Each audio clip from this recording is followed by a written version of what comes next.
Good evening दोस्तों। और मैं मिल रही हूँ आपको शाम के टाइम। और आज है काकुल का बर्थडे, तो अभी बर्थडे सेलिब्रेशन होगा। हमने रात को भी करा था, उसका केक कट किया था हमने रात को भी।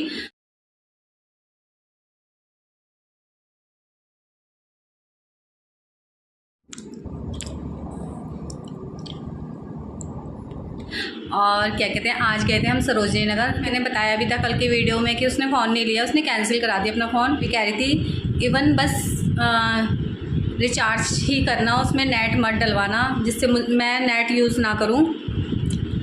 तो ठीक है, यदि बच्चा ऐसे ही चाहता है तो कोई परेशानी नहीं है हमें। और मुझे तो सुन के भी बहुत अच्छी लगी उसकी बातें। पता है डकार आ रही है। मैंने खाया अभी केक थोड़ी देर पहले, क्योंकि आज हमने सुबह से खाना तो खाया नहीं था, ना उसने ही खाया ना मैंने ही खाया। हम निकल गए थे सुबह 10:30 बजे निकल गए थे और हम आए हैं 3:30 बजे।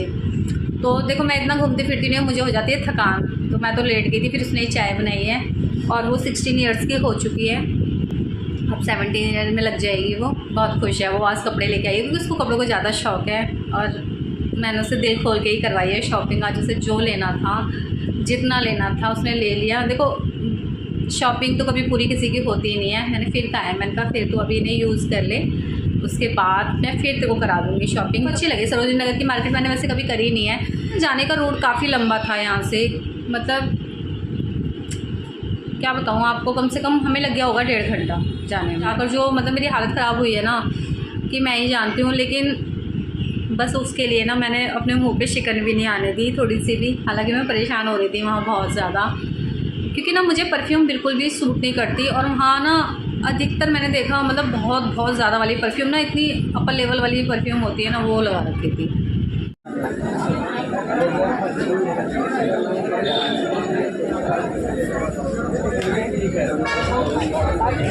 उसकी वजह से ज़्यादा मैं डिस्टर्ब हो गई परफ्यूम की वजह से, और मुझे वॉमिट सी आने को हो रही थी वहाँ तो। लेकिन टचवुड कुछ हुआ नहीं वहाँ पे। मैंने वहाँ पानी पीती रही हूँ और कहते मतलब मैंने जलजीरा पानी, शिकंजी उसने पी थी, मतलब मैंने पी ली थी वहाँ पे। क्योंकि मुझे ना हो रहा था कुछ वहाँ पे, मतलब ऐसा लग रहा था जैसे मैं कभी निकलती नहीं रहती। इंसान निकलता रहता है तो उसे हैबिट में रहता है, वो मैं निकलती हूँ नहीं इतना ज़्यादा से ज़्यादा मैं जाती हूँ पार्लर थ्रेडिंग बनवाने। मतलब पहली बार गई थी लेकिन फिर भी ठीक लगी। बार्गेनिंग करनी पड़ती है वहाँ पे, मतलब प्राइस तो बहुत ज़्यादा बोलते हैं लेकिन हमें घटाने पड़ते हैं वहाँ पे जाके। तो मैंने घटाए भी थे, हालांकि मैं पहली बार गई थी लेकिन मुझे बता दिया था कि नहीं वहाँ घटाने पड़ेंगे, तो मैंने घटाए भी थे पैसे, काफ़ी घट गए थे।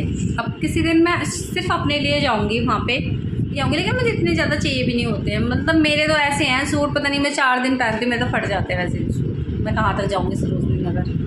पता है जब काकुल खुश होती है ना, मेरा मन ना बाग बाग हो जाता है। ऐसा लगता है पता नहीं मुझे कौन सी खुशी मिल गई है।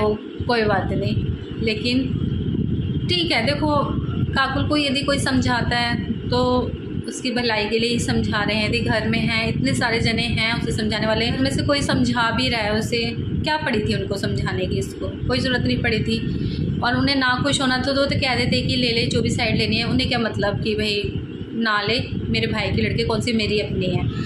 तो लेकिन वो अपना समझा रहे हैं तो कुछ तो चाह ही रहे होंगे हमारे बच्चे से, कुछ तो वो देख ही रहे होंगे हमारे बच्चे में, कुछ तो हमारे बच्चे की फ़िक्र करते ही होंगे वो, तभी तो वो इतना समझा के गए हैं। अपना टाइम निकाल के इसे समझा रहे हैं, बैठ रहे हैं, वरना किसके पास टाइम है आजकल।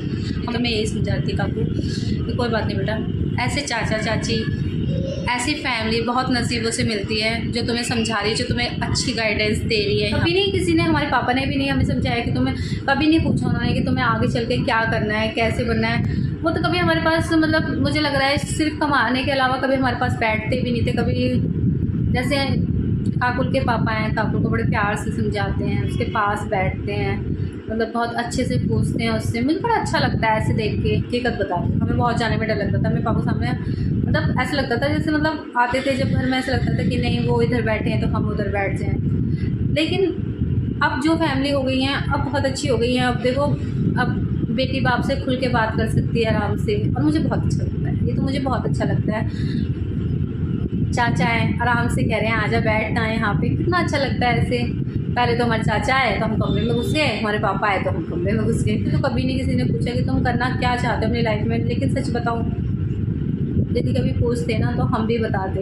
आज मुझे ना उस टाइम पे बहुत फील होता था, मतलब अब तो बहुत फील होता है कि एक मतलब ये पूछना चाह रहे हैं कि तू क्या बनना चाहती है क्या नहीं। उनको पता है कि मेरी बेटी क्या बन सकती है, लेकिन हमारे लिए तो कभी मतलब, पर वो क्या कर सकते। उस टाइम 4-4 5-5 भाई बहन होते थे, कौन किस पे इतना पैसा होता था कि वो लगाए। पढ़ाने से ज़्यादा तो वो चाहते थे इसे शादी में लगा दें, उसमें लगा दें पैसा, उसमें लगा दें। लेकिन काकुल भी रात यही कह रही थी कि पापा, मतलब मेरे से भी उसकी शेयर हुई थी ये बात, तो वो ये कह रही थी कि मैं इसलिए नहीं ले रही हूँ इस सब्जेक्ट क्योंकि आपका बहुत ज़्यादा पैसा लग जाएगा। फिर मैंने उसको समझाया, मैंने कहा पैसा तो उससे बढ़कर नहीं है, कुछ भी नहीं है, ठीक है ना। पैसा क्या है, आज है, पता नहीं कल किस चीज़ पे लग जाए, हमें नहीं पता। लेकिन तू जो करना चाहती है वो तू कर, चाहे हम कहीं से लाएं, कैसे करें, कुछ भी करें हम, लेकिन तू जो करना चाहती है ना वो तू कर। तू अपने सपनों को मत मार, और मैं तो बिल्कुल भी नहीं मरने देना चाहती उसके सपनों को। कल उसने बहुत सारी बातें कही मेरे से, बहुत सारी, मैं शेयर नहीं कर सकती यहाँ पे, बहुत सारी। लेकिन मुझे बड़ा वो लगा कि मतलब ये इतनी बड़ी हो गई है, इतनी बड़ी बातें कैसे कर सकती है ये। जब हम करा रहे हैं तो हम कुछ सोच समझ के ही करा रहे होंगे, तो कोई चीज़ ये नहीं भी होगा ना, कोई बात नहीं, कुछ भी नहीं है। मैं कहा तेरे को कोई ताना नहीं दिया जाएगा कि नहीं हुआ, तूने इतने पैसे बर्बाद कर दिए, बिल्कुल ताना नहीं दिया जाएगा, क्योंकि ये हम अपनी ज़िम्मेदारी पे करवा रहे हैं। तेरे को बिल्कुल भी ताना नहीं है। देख, जो किस्मत में है वो होगा ही। तू पैसे ख़राब नहीं कराएगी तो वैसे ख़राब हो जाएंगे हमारे, कहीं किसी और चीज़ पर लग जाएंगे वो, है ना। कल मैं उसको यही समझा रही थी, मैंने कहा काकू मुझे बहुत खुशी हुई थी जब तू हुई थी, तो देखा ना काकू को, सच बता रही हूँ मैं, जब काकू हुई थी मेरे मन में बहुत खुशी थी। और मैं हमेशा ना उसे देख के यही कहती थी कि मैं ना इसे हमेशा अपनी फ्रेंड की तरह रखूँगी, कभी नहीं रखूँगी इसे अपनी मतलब माँ बेटी का रिश्ता कभी नहीं रहेगा कि ये मुझसे कुछ शेयर ना करे। ये मुझसे बहुत चीज़ें शेयर करती है, बहुत चीज़ें शेयर करती है, बहुत ज़्यादा वाली शेयर कर लेती है मेरे से चीज़ें, लेकिन बस गुस्सा हो जाती है बस इसी। कल मेरे को भी रोना आ गया था जब ये रो रही थी, तो मैं, मुझे नहीं अच्छा लग रहा, तू मत मान, कहना कोई बात नहीं, लेकिन रो मत। उन्होंने भी कुछ गलत नहीं समझाया। मैं एक लफ्ज़ों में कहूँ तो यदि मेरी जान और काकुल की जान आज हम यहाँ ज़िंदा हैं तो सिर्फ उनकी वजह से, क्योंकि जब मेरे चोट लगी थी एक बार, मतलब मेरी जब डिलीवरी हुई थी, उन्होंने ही मुझे खून दिया था। और एक बार काकुल के साथ भी बहुत बड़ा हादसा घटा था, तब भी काकुल को भी उन्होंने ही बचाया था। तो और वो कुछ भी कहेंगे मैं उनका कहना भी मानती हूँ, प्रदीप का कहना बहुत मानती हूँ मैं, प्रदीप का कहना, और मुझे उनका कहना मानना अच्छा भी लगता है। मैं रात उसको ये समझा रही थी, मेरे कहा काकू यदि वो कह रहे हैं तो एक हक, तो वो किसी हक से ही तो कह रहे हैं कि मेरे कहने से एक बार तू करके तो देख, और तेरे को ना अच्छी लगे तो छोड़ दियो। उन्होंने ये भी तो कहा है, समझाया मैंने, कोई बात नहीं, तेरी यदि एजुकेशन पे ज़्यादा पैसा लगेगा, कोई बात नहीं, तेरी शादी में कम पैसा लगा देंगे। इससे भी है मेरी बेटी, सच बताओ बहुत अच्छी है, बिना मुझसे पूछे ना वो कुछ भी नहीं करती, कुछ भी, हमेशा पूछती है मम्मी ये कर लूँ क्या, तो मेरे लिए यही बहुत बड़ी बात है। और सोनू भी मेरा कम अच्छा नहीं है, सोनू भी मेरा बहुत अच्छा है, सच्ची बता रही हूँ बहुत अच्छा है। देखो एक वो होती है ना, क्या बोलूँ, एज होती है जिसमें बच्चा चिड़चिड़ा होता है, हम समझ रहे हैं कि हमारा बच्चा क्यों चिड़चिड़ा हो रहा है, हमें पता है। तो सोनू भी उस एज पे चिड़चिड़ा था, और ये भी इस टाइम पे चिड़चिड़ी इसीलिए होती है क्योंकि ये एज ही ऐसी होती है।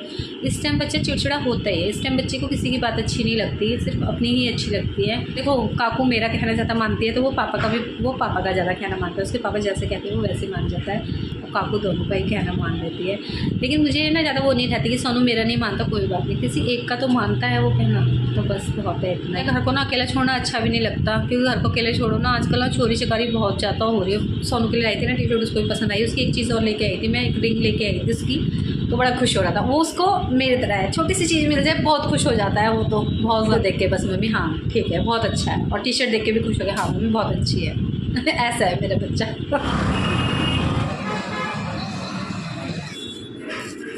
टाइम 9 बज गए हैं और केक कटिंग अभी हुआ नहीं, केक कट होने वाला है, तो अभी मैं आपको दिखाऊंगी। थोड़ा थोड़ा मैं ज़रूर शूट करूँगी, आज सब पक्का ही शूट करना है, और केक भी दिखाऊंगी। सुंदर है, छोटा सा सेलिब्रेशन अपनी फैमिली के साथ करेंगे, और अच्छा लगता है अपनी फैमिली के साथ सेलिब्रेट करना, तो सब हमारे साथ करते हैं, हम सबके साथ करते हैं। आपका बर्थडे ना बहुत टाइम बाद मतलब इस तरीके से हम मना रहे हैं, क्योंकि बच्चे बड़े हो गए तो बच्चे खुद ही नहीं मनाते, तो फिर मैंने कहा नहीं इस बार तो मना लेते हैं, क्योंकि अगर 16 ईयर्स की हुई है, नेक्स्ट टाइम मनाए या ना मनाए, इस टाइम तक खैर मना ही लेते हैं, तो हम ऐसे ही मंगा लेते हैं स्नैक्स वगैरह। लेकिन बड़े वाले देवर है ना, वो मंगाते हैं कभी कभी खाना, तो उनके यहाँ तो हम खा लेते हैं, वो भी बाहर से ही ऑर्डर करते थे, वैसे भी हम इंजॉय कर सकते हैं। Let's see.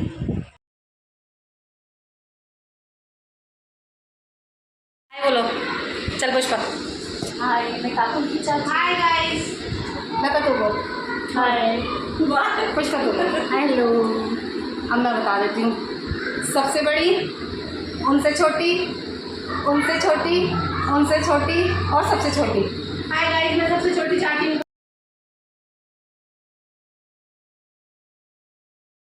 बर्थडे सेलिब्रेशन हो चुका है और अब हम जा रहे हैं खाना खाने। खाना खाएंगे, सैंडविच ही खाएंगे और कुछ नहीं खा रहे। तो आज तो काकू भी आ गई। Hi guys. Hi guys.